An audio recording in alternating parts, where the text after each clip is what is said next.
semua, selamat datang dalam video tutorial statistika. Saya Vinur Suhardianto, perwakilan dari kelompok 1, dan pada kesempatan kali ini kita akan membahas langkah-langkah krusial dalam analis data kuantitatif. Pembahasan kita akan dimulai dari uji validitas dan reliabilitas instrumen, dilanjutkan dengan pemenuhan syarat uji asumsi klasik, sehingga tahap akhir yaitu analisis korelasi dan regensi linear berganda. Video ini disusun untuk memberikan panduan praktis agar pengolahan data penelitian menjadi lebih akurat. Mari kita mulai pembahasannya. Pada video kali ini saya akan menjelaskan cara melakukan uji validitas instrumen penelitian menggunakan aplikasi SPSS. Uji validitas bertujuan untuk mengetahui apakah butir pertanyaan dalam kuesioner mampu mengukur variabel yang diteliti secara tepat. Oke, sebelum saya memulai, saya ingin menjelaskan terlebih dahulu apa itu uji validitas, yaitu uji yang merupakan uji dilakukan untuk mengukur apabila data yang telah didapat setelah penelitian merupakan data yang valid atau tidak dengan menggunakan alat ukur berupa kuesioner. Nah, berikut ini yaitu hasil dari kuesioner, yaitu data.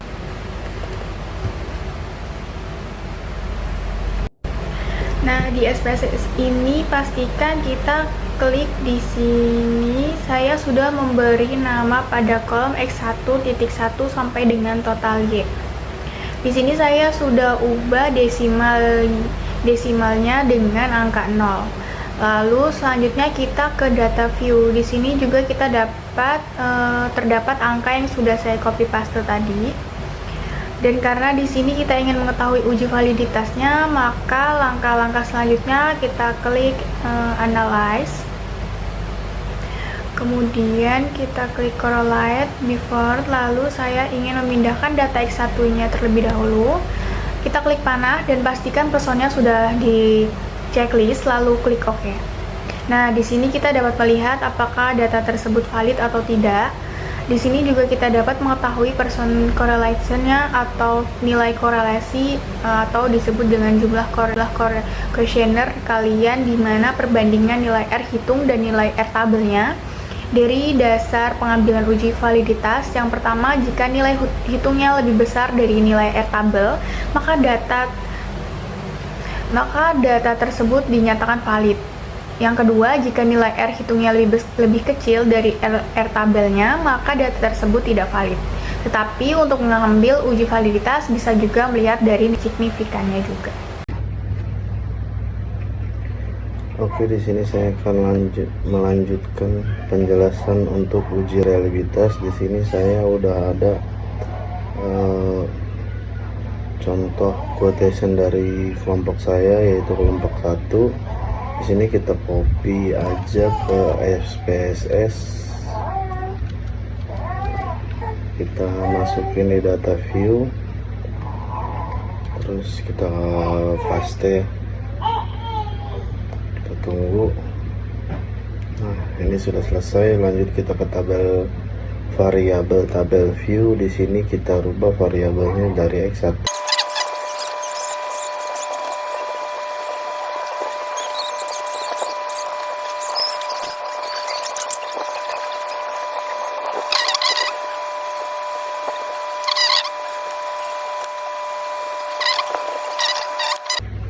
Nah, sekarang lanjut kita akan uji reliabilitasnya. Kita ke analyze, ke scale reliability analysis. Nah, karena di sini kita ambil sampling, kita ambil yang di X1 saja ya.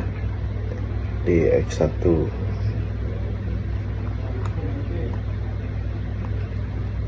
Kita klik, kita pindahkan, lalu kita klik OK.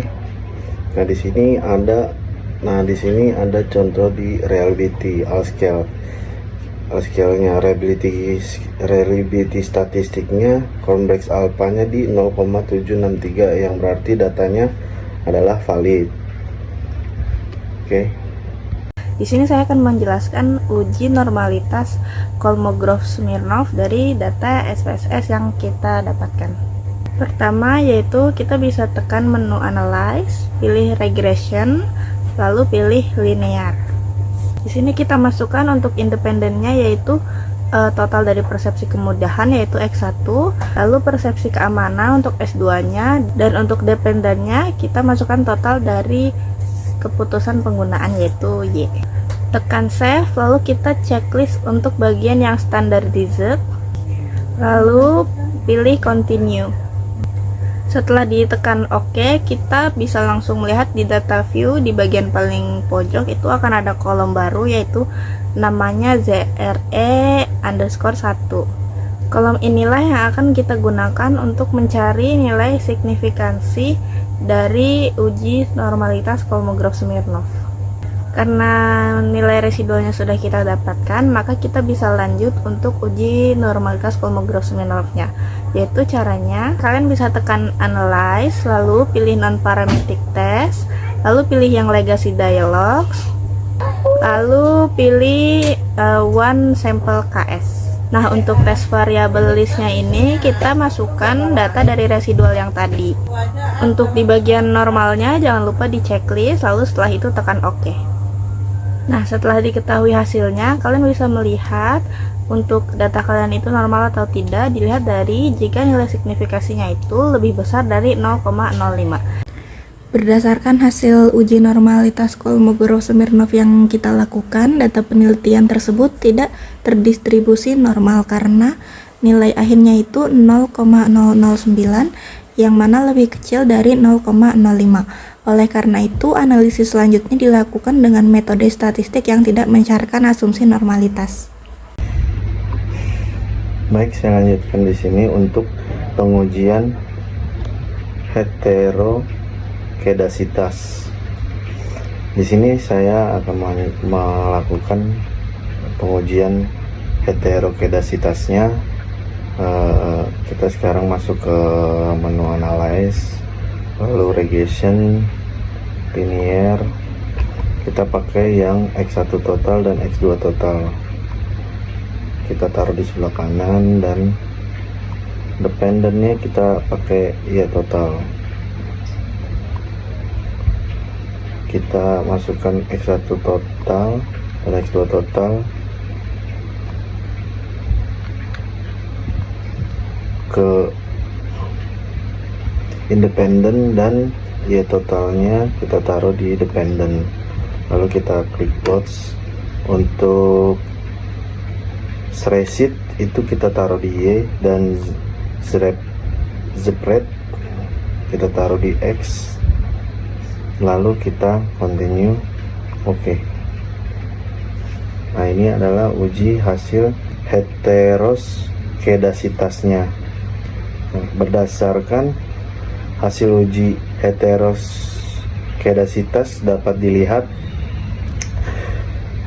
bahwa titik-titik pada grafik scatter plots menyebar secara acak dan tidak membentuk pola tertentu, sehingga dapat diartikan bahwa sampel yang digunakan terbebas dari gejala heteroskedasitas atau sampelnya bersifat secara homogen.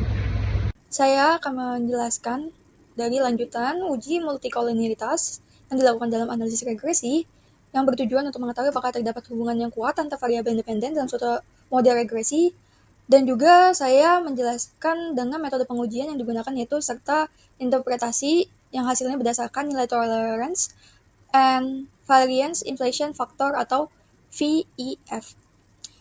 Jadi kita mulai aja. Pertama-tama kita klik analis, pilih yang regression. Setelah pilih yang regression, kita klik yang linear. Setelah sudah, kita taruh yang X1-nya pada independen, X2 totalnya juga pada independen, sedangkan Y-nya ditaruh di dependen. Lalu klik statistiknya,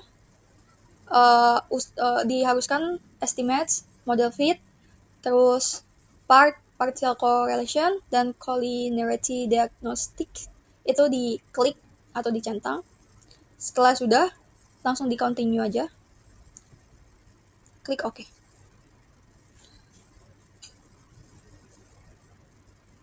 Nah, di sini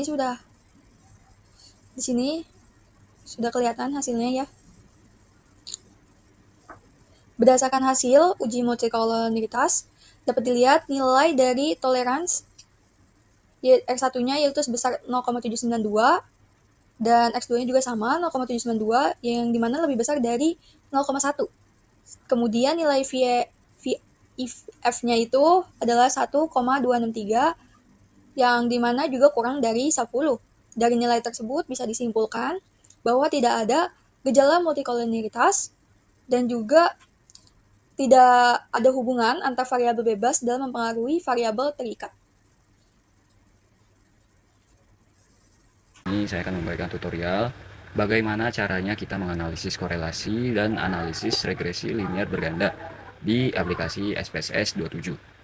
Ya, baik. Untuk yang pertama, kita siapkan dulu datanya nih. Sebelum kita mulai, kita persiapkan dulu tabulasi data yang akan kita kelola gitu. Nah, untuk pertama kita analisis korelasi ya. Analisis korelasi di sini kita mulai dari analyze, kemudian kita pilih correlate, kemudian kita pilih bagian bivariate. Nah, sebelumnya saya sudah pindahkan nih variabel-variabelnya. Cuman untuk memudahkan pemahaman kita, nah, kita ulang dari awal. Yang pertama kita pilih semua variabel X1, X2, dan Y ke dalam kolom variabel. Hanya totalnya saja gitu. Yang di data saya ada kemudahan, keamanan, dan keputusan penggunaan. Kemudahan sebagai X1, keamanan sebagai X2, dan keputusan sebagai Y. Kita pilih correlation coefficient-nya, kita pilih metode Pearson ya.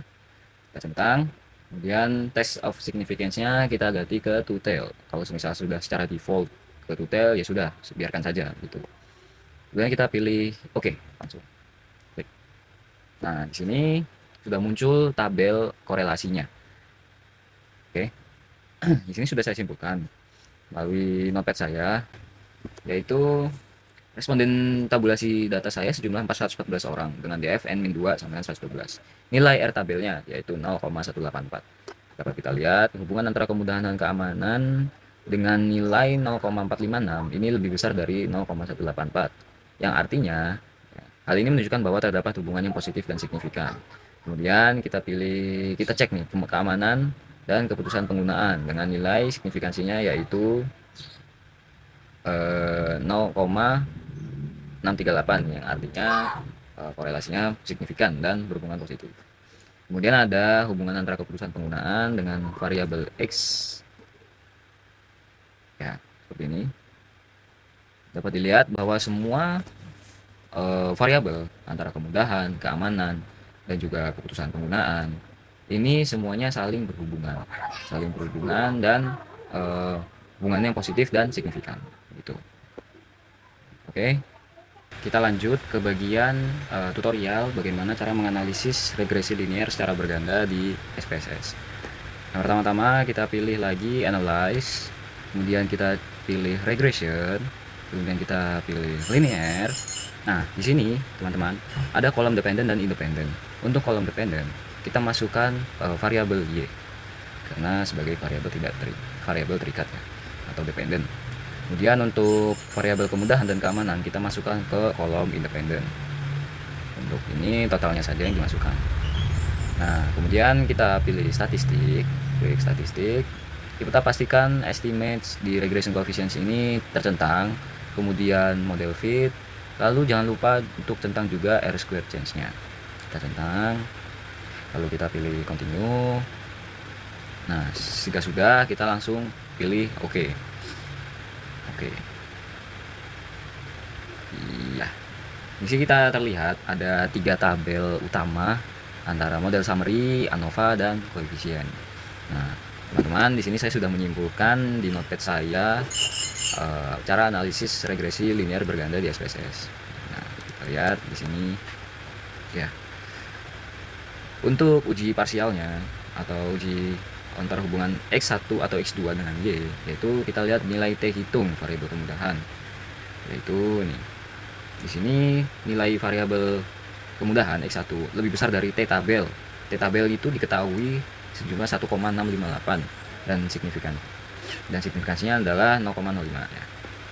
Kita lihat nilainya 5,295, artinya variabel kemudahan ini berpengaruh positif dan signifikan terhadap variabel keputusan atau keputusan penggunaan atau Y.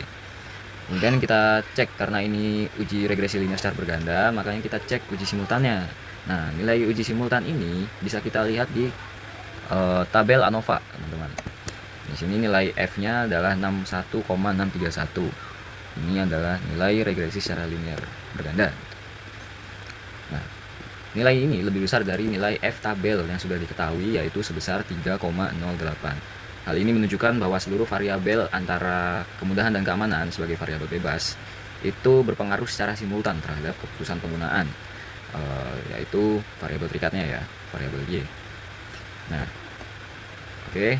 Kemudian untuk koefisien korelasinya kita bisa lihat di kolom model summary-nya. Kita cek di sini nilai R square change-nya yaitu 0,526. Jika kita konversikan ke dalam persentase, nilai 0,526 ini berarti sama dengan 52,6%. Nah, artinya apa? Artinya jika sumbangan variabel keamanan X1 dan variabel kemudahan dan variabel keamanan ini berpengaruh terhadap variabel Y berkontribusi sebesar nilainya yaitu 52,6%. Dan kemudian sisanya 47,4% yang dipengaruhi oleh variabel lain di luar dari penelitian ini. Nah, oke, itu saja tutorial cara analisis cara analisis regresi linier dan juga analisis korelasi di aplikasi SPSS 27 dari saya. Terima kasih semuanya.